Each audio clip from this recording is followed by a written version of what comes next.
Bonsoir à tous et à toutes. Je suis vraiment très heureux de vous retrouver après au moins 6 mois, si pas plus, dans cette salle, comme je vous l'ai dit, pour la dernière. C'est la dernière fois que je suis ici et que je regroupe du monde ici. Ce local va bientôt disparaître et l'aventure qui va avec aussi. Plus fort ? D'accord. D'habitude, on me demande de parler moins fort, c'est pour ça. Donc je vais la refaire. C'est ma dernière ici, dans ce local qui a une histoire un peu particulière, et tous les projets qui sont avec vont s'arrêter. Il y a d'autres choses qui vont arriver, j'en parlerai plus tard, mais c'est la dernière ici, donc quoi de mieux qu'une soirée sur la fin, et bien entendu sur la mort, que finir dans un lieu comme celui-ci. Vous allez voir, ça va être une soirée un peu plus gaie que ce qu'on pense. L'idée, c'est de vous faire sortir quand même avec la banane, mais on va parler effectivement de sujets un peu difficiles et douloureux. Avant ça, j'aime bien faire ça à chaque début de soirée. Pour qui est-ce la première soirée, s'il vous plaît, du vivant? Levez la main. Ouais, comme d'hab, un bon 40-50%. Super. Super. Donc, bienvenue. Vous allez voir que les soirées du vivant, comme le nom l'indique, ce sont des soirées où la thématique, c'est le vivant. Alors, c'est le vivre ensemble, c'est la relation, c'est le vivant dans toutes ses formes. Et ce sont des soirées où j'essaye de mêler conférence et expérience. Vous allez voir qu'il va y avoir, à un moment, je vais vous faire des jeux chez vous, ici, là, tranquille, quand vous êtes assis, mais vous allez aussi monter sur scène pour certaines personnes, ceux qui veulent venir. On va être en interaction, vous allez pouvoir me poser des questions. L'idée, c'est pas que vous restiez posés comme des plots à m'écouter pendant 2 heures, sinon vous allez vous endormir. Donc l'idée, c'est qu'il y ait un peu d'interaction ensemble et qu'on joue un peu ensemble. Et donc, on va parler de la fin. L'idée, c'est, quand j'ai écrit cette soirée, quand j'y ai pensé, au travers Alors, pour ceux qui ne me connaissent pas, je vais peut-être commencer par là. Je suis thérapeute et docteur en psychologie, et effectivement, mon métier, c'est la thérapie, donc j'accompagne beaucoup de personnes pour toutes les raisons pour lesquelles on y voit un psychothérapeute. Donc, effectivement, au contact des gens qui viennent me voir, des gens que j'accompagne, j'ai 2 questions qui sont remontées, qui sont un peu venues, et c'est rigolo parce que c'est un peu la loi des séries, vous savez. Bizarrement, quand vous avez une question en tête, les gens qui viennent vous voir, vos patients, vos clients, vous ramènent ça régulièrement, donc c'est assez intéressant. Et les 2 questions que j'ai posées comme ça, c'était pourquoi la fin fait peur, pourquoi elle peut être douloureuse, et surtout, combien de fins dans nos vies on ne vit pas et nous retiennent. On va essayer de voir ça ensemble, on va essayer de voir qu'est-ce que les fins nous font vivre, qu'est-ce que on ne vit pas justement dans les fins et qu'est-ce qu'elles signifient, qu'est-ce qu'elles ont à nous apporter. Et pour commencer cette soirée, je vais vous raconter 4 histoires. 4 toutes petites histoires qui, vous allez voir, vont être un peu le fil rouge de la soirée. La première, c'est l'histoire d'un prof que j'ai eu à la fac. Donc ça remonte maintenant à une vingtaine d'années, ça ne me rajeunit pas. C'était un de mes profs préférés, c'était un monstre en physiologie, parce que moi je viens du sport à la base. À la base, j'étais préparateur physique avant de faire de la psycho. Et j'avais un prof qui était assez génial. C'était un vieux de la vieille. Il était très renommé dans son domaine. Et ce qui était assez rigolo, c'est qu'en fait, j'étais le monsieur pas d'accord de son cours. Je le faisais chier tout le temps. C'est-à-dire que dès qu'il disait un truc, j'essayais de montrer qu'il avait tort. On avait une espèce de joute verbale. Au début, il m'aimait pas trop. Et puis, en fait, on a lié un peu d'amitié parce que il a vu que je m'intéressais énormément et on s'est un peu accompagné comme ça. Et puis, j'ai eu mon master, je suis parti, j'ai fait ma vie professionnelle. Et lui a continué. Et en fait, il faut savoir que, alors bientôt la retraite sera à 65 ans, mais il y a encore quelques temps, la retraite était à 61, 62 ans. Et ce monsieur, en fait, devait partir à la retraite. Et il était tellement passionné par son métier qu'en fait, il a voulu continuer. Et il a poussé jusqu'à 65 ans. Et arrivé à 65 ans, qu'est-ce qu'a fait l'université? Elle l'a mis dehors. Et d'après vous, qu'est-ce qui s'est passé 5 mois après? Il est mort. Pourquoi? Alors on verra ensemble. En fait, cet homme-là ne vivait qu'à travers son métier. Son identité, c'était son identité de professeur, de préparateur physique. Il ne vivait que pour ça, il n'était que ça. Et le jour où la retraite est arrivée, son identité est morte, il est mort avec.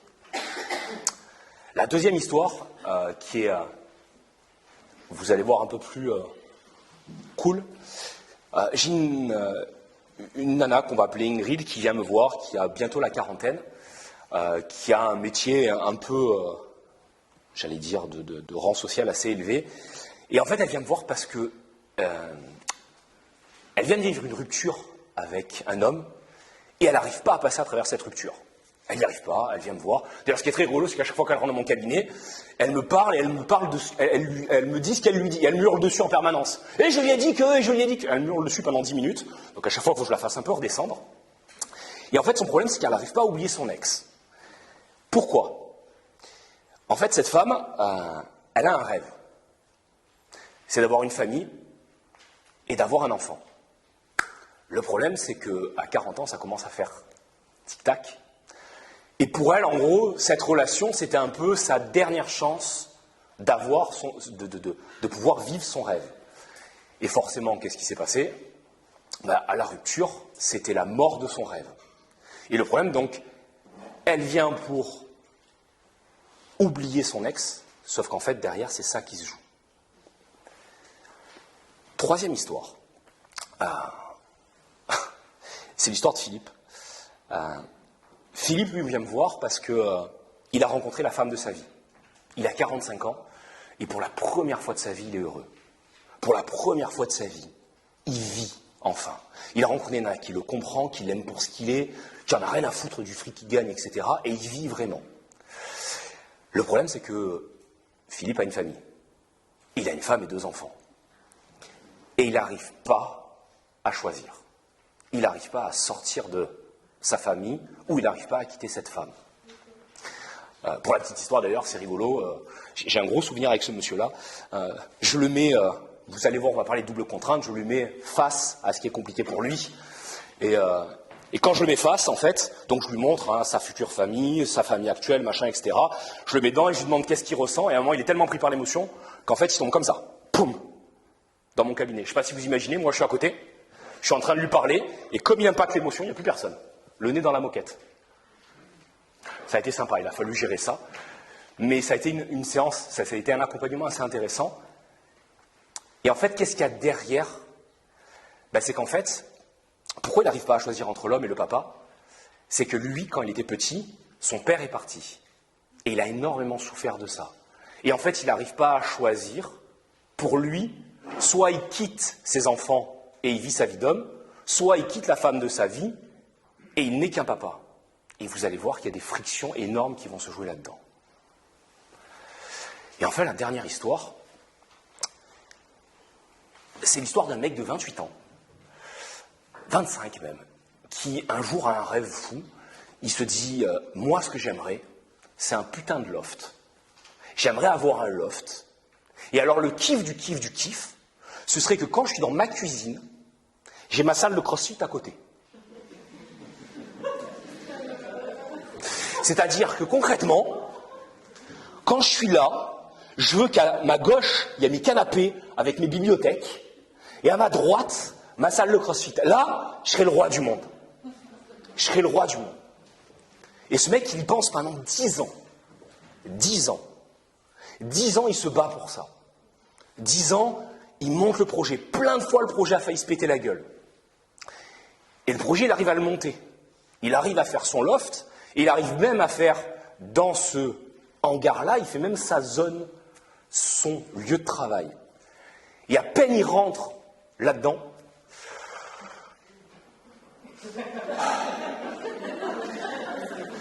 qu'il se rend compte que c'est plus un gamin de 30 ans en fait.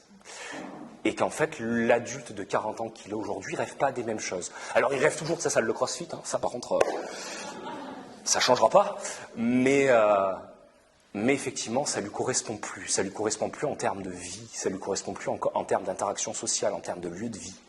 Et bizarrement, ce qui devait être pour lui un rêve, un accomplissement, du moment où il met le pied là-dedans, c'est pas aussi cool que ça, quoi.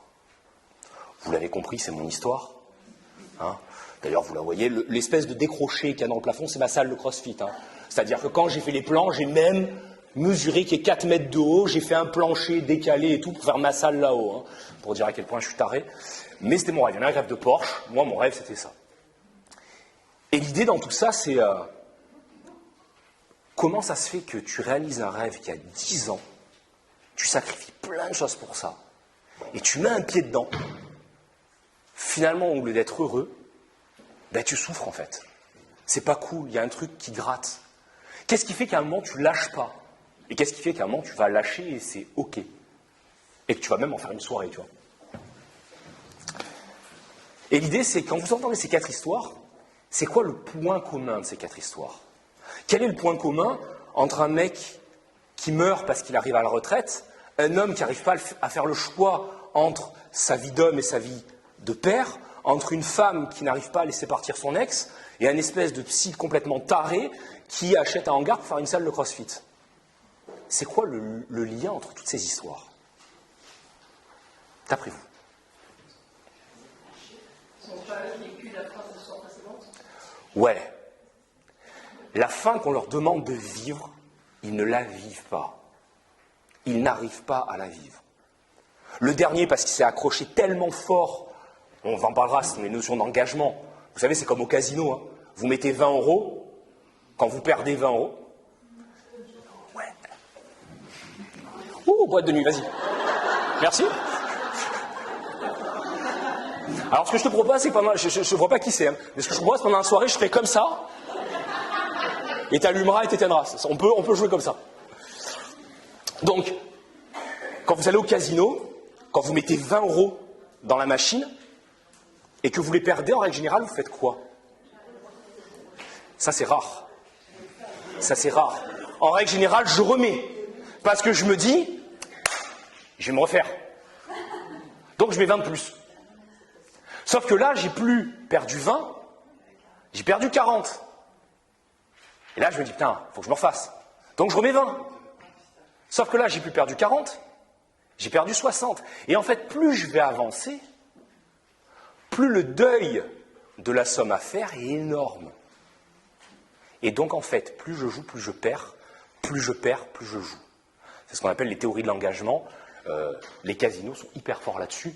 C'est pour ça que la seule manière d'aller au casino et de ne pas perdre trop d'argent, c'est de déterminer votre somme, de laisser toutes les cartes dans la bagnole et d'aller juste avec du liquide. C'est la seule manière de s'en sortir, sinon vous êtes mort.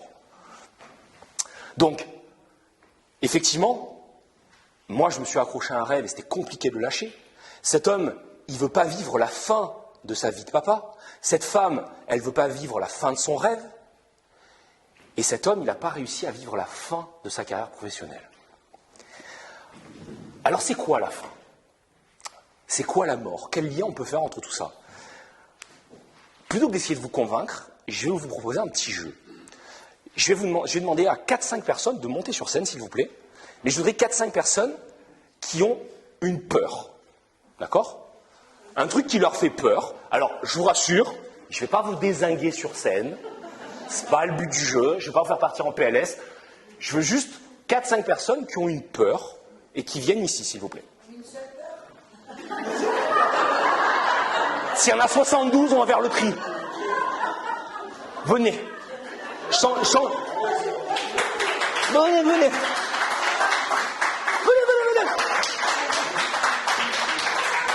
Il m'en faut 4. Allez. Venez. Merci. Merci. Allez, il m'en faut 3 autres, s'il vous plaît, au moins. J'ai mangé personne, hein. Ouais, faites gaffe juste à la caméra, ne me la faites pas sauter, c'est tout. Votre prénom, c'est Bernie. Vous pouvez vous mettre là, Bernie, s'il vous plaît? Bonsoir. Vous me rappelez votre prénom? Franck. 2 personnes, s'il vous plaît.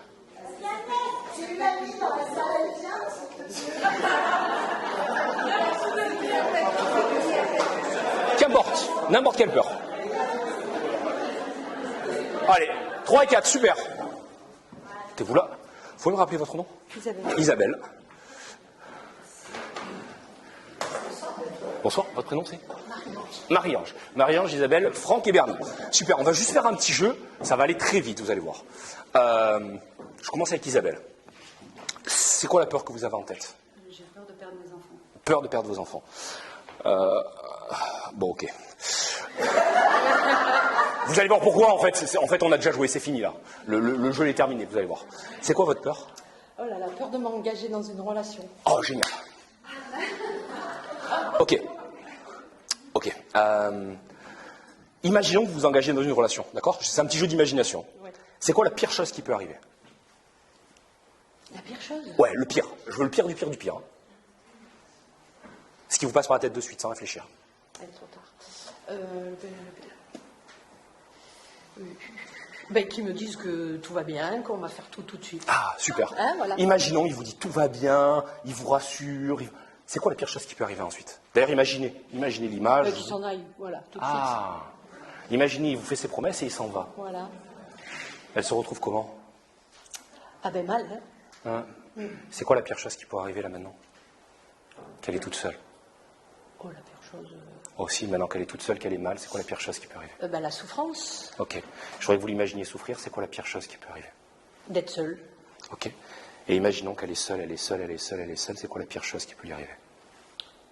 Là, on y va. La peur de l'abandon. Et imaginons qu'elle est abandonnée, il n'y a plus jamais personne avec qui elle rentre en relation, c'est quoi la pire chose qui peut lui arriver maintenant? Si elle est toute seule, il n'y a plus rien autour d'elle, c'est quoi la pire chose? C'est être isolée. Ok. Vous arrivez à l'avoir isolée? Oui. Imaginez-la isolée là, Ouais. et maintenant qu'elle est vraiment, mais vraiment isolée, c'est quoi la pire chose qui peut lui arriver? De s'en sortir. Non. De retrouver des liens. Non. Vous avez vu? Est-ce que vous avez vu? Je fais une parenthèse, hein, parce que je ne vais pas lâcher l'affaire, hein, vous vous doutez bien. Elle fait... Ah non, mais je pourrais m'en sortir, et tout va bien. Alors, la pire. On appelle ça un évitement, parce que là, on est en train d'y arriver, vous voyez ce que je veux dire? Là, quand on arrive au bord du... Ouh là là! Alors, la pire. Ouais. Vous pouvez me décrire l'image? Je voudrais que vous me décriviez l'image de vous, complètement isolé. Imaginons que je vous donne une feuille, je vous demande de le dessiner. Comment vous le dessineriez? Un peu comme ça, là. Ok. Droite figée. Droite figée, et il y a quoi autour d'elle? Des murs. Des murs. Et à part les murs, il y a quoi? Rien. Super. De quelle couleur vous le dessineriez, le rien, là? Blanc. Ok. Gardez ça, le rien, le vide, on en parlera après. Ouais. Je voudrais que vous imaginiez, là, avec ce vide complètement autour blanc, c'est quoi la pire chose qui peut arriver? Que ça se resserre. Ah, imaginons que ça se resserre. C'est quoi la pire chose qui peut lui arriver si ça n'arrête plus de se resserrer? D'être étouffé. Si elle est étouffée, c'est quoi la pire chose qui peut lui arriver? Mourir. Franck! Je vais parler plus fort. On aurait dû mettre le micro. Hein. Tu vois. C'est quoi la peur que vous avez en tête? Les enfants aussi. Ou alors les faire souffrir du fait que je meurs en fait. De pas pouvoir... Bon, la mort. Hein. Non mais vous niquez le game d'entrée, quoi. Faites une contre-soirée, et puis... Non, attendez. Bernie. Faites comme ça. Moi, j'ai peur de ne pas être à la hauteur. Ah, peur de pas être à la hauteur. Tu n'as qu'à être là. Je sais pas à qui elle parle, mais... Peur de ne pas être à la hauteur. Ouais. Ok. C'est angoissant. C'est quoi la pire chose qui pourrait arriver si vous n'êtes pas à la hauteur? Je voudrais une image, une scène qui pourrait arriver. Une image. Ouais, ça. Ça, c'est quoi? C'est quoi l'image qui est venue? La honte. Je sais pas, vous avez fait ça et il y a une image qui est venue. Je voudrais cette image-là, ouais. Je suis toute petite. Ah! Vous êtes toute petite et il y a quoi autour? Rien. Ah, merde. Il n'y a rien. Ok. Je vois rien en fait. Et quand Bernie, elle est toute petite comme ça, qu'elle n'est pas à la hauteur et qu'elle voit rien, c'est quoi la pire chose qui peut y arriver? C'est quoi la pire chose qui peut Oui. lui arriver quand Oui. Je ne sais pas. Aussi. On a les joueurs de flûte ce soir. Il y en a qui vont se reconnaître. Il y a ceux qui gâchent la soirée et il y a les joueurs de flûte. Est-ce qu'on en vient toujours à la mort? Le pire, c'est la mort. Et si on arrêtait de réfléchir? Ah, mais moi, je ne sais pas faire ça. Oh mince! C'est ça mon problème. Je vais vous aider. Merci. Imaginons que je vous donne une feuille, je vais faire la même chose. Je vous donne une feuille et vous me dessinez Bernie, toute petite. Pas besoin de stylo, du coup. Il y a quoi autour d'elle? Et le vide, Ah! la solitude. Ah! Tu te sens très seul quand tu es comme ça. Ben ouais. Ce serait quoi la pire chose, là, si ce vide, cette solitude, elle était là? C'est quoi la pire chose qui pourrait arriver si elle était au milieu de ça? Mais je crois que c'est la mort, vraiment. Parce que quand tu es mort, tu ne peux plus acter, tu ne peux plus rien faire, tu ne peux plus agir, tu ne peux plus réfléchir. Et quand vous me dites ça, ça fait quoi là? Mais ça fait mal. Ok, merci. On va pas aller plus loin. Comment ça va? Très bien. C'est ok? Isabelle, c'est ok? C'est ok? Comment vous vous sentez? Ça va, j'ai chaud. Ah bah ouais. Il y a juste 130 personnes qui vous regardent. C'est ça. C'est ça? D'ailleurs, je ne les vois pas. Ah bah oui, je sais, vous êtes comme ça. C'est bizarre, je les vois pas. Ouais, je suis allé à une soirée, il n'y avait personne. Vous pouvez les applaudir s'il vous plaît, merci. Je vais descendre, merci. L'idée de ce petit jeu, encore une fois, je m'amuse à faire ça, j'ai quelques stagiaires à moi dans la salle. C'est quelque chose que je fais régulièrement parce que plutôt que de montrer, plutôt que d'en parler, je préfère le montrer. C'est pas de moi, hein, moi j'ai rien créé. C'est un monsieur qui s'appelle Irvin Yalom, dont je parle beaucoup. Ceux qui m'ont déjà vu en conférence, j'en parle régulièrement. Il va venir tout au long de la soirée, mais il n'y a pas que lui qui va venir. Et en fait, ce monsieur a montré une chose, c'est qu'on n'a qu'une seule et unique peur. Une seule et unique peur, l'angoisse de mort. Toutes nos peurs, toutes nos peurs, quelles qu'elles soient, quel que soit le nom qu'on leur donne, quelle que soit l'intensité, si vous les prenez et que vous les déroulez, elles vous amènent forcément à la mort.